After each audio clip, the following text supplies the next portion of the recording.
Say what you want about President Richard Nixon, but he said some very important things that seem to be as relevant today as they were back when he said it.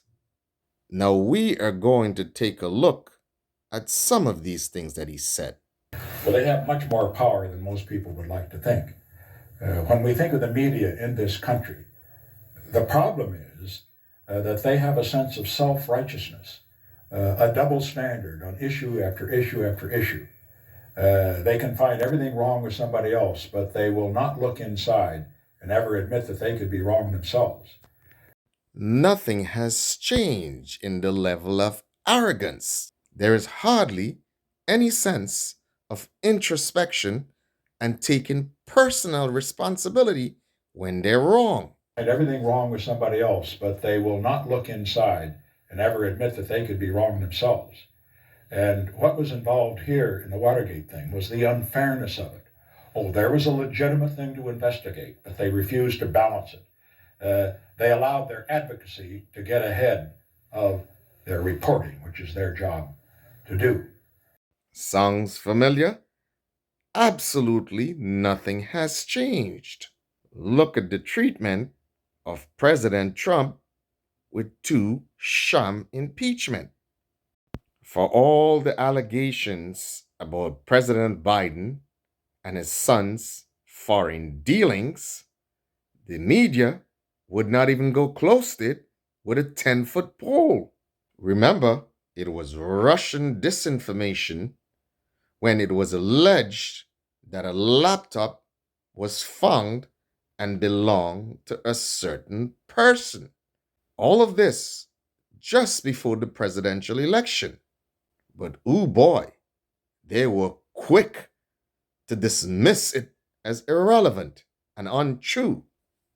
Military industrial complex.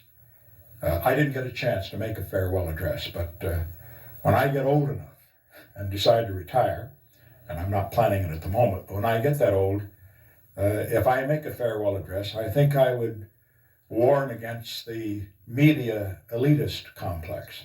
You know, the media is always talking about the imperial presidency, the power of the imperial presidency.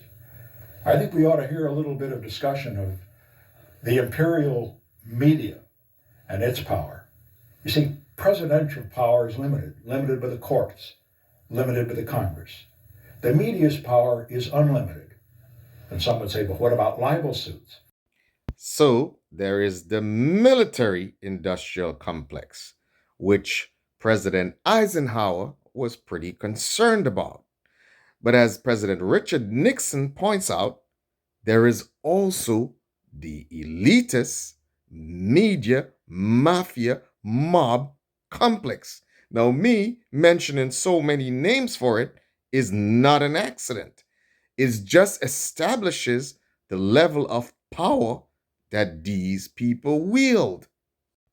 The bottom line, they are dangerous, and they are ever more dangerous in modern times.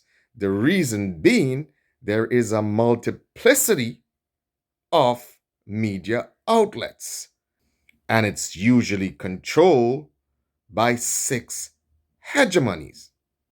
So when you believe that you're getting varying opinions from different outlets, you would be surprised those outlets are run by the same company. Now, President Nixon talks about that. Strangely enough, he makes references to the Washington Post.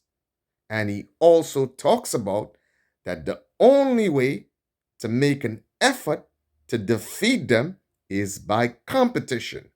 So, hooray! Hats off to Elon Musk. At great expense, and he probably didn't get a bargain, he bought Twitter. One of the ways I also believe is to educate the so called mass of American people. Then they can make reasonable and rational decisions about their voting. To be. an unfortunate majority at the present time. I think it could change. There are a lot of very good, responsible reporters, particularly in the writing press. Not in this Not time. yet that much in television, because television is so consumed with ratings and the rest. They'll do almost anything to get a story. The problem nowadays is not just about getting a story to make money. They pretty much control the airways and they determine everything that you hear and listen to.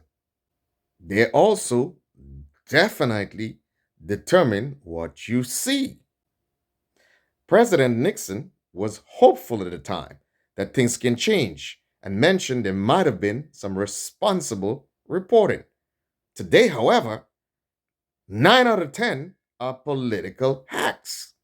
It's nearly impossible to look at any one media outlet and get some unbiased news. Bottom line, it's up to you. An educated American public makes a big difference. You made them, you maintain them by buying and listening to their garbage, so you have an opportunity to hold them accountable. Follow the cues. You have a leader who's unafraid to challenge the fake news.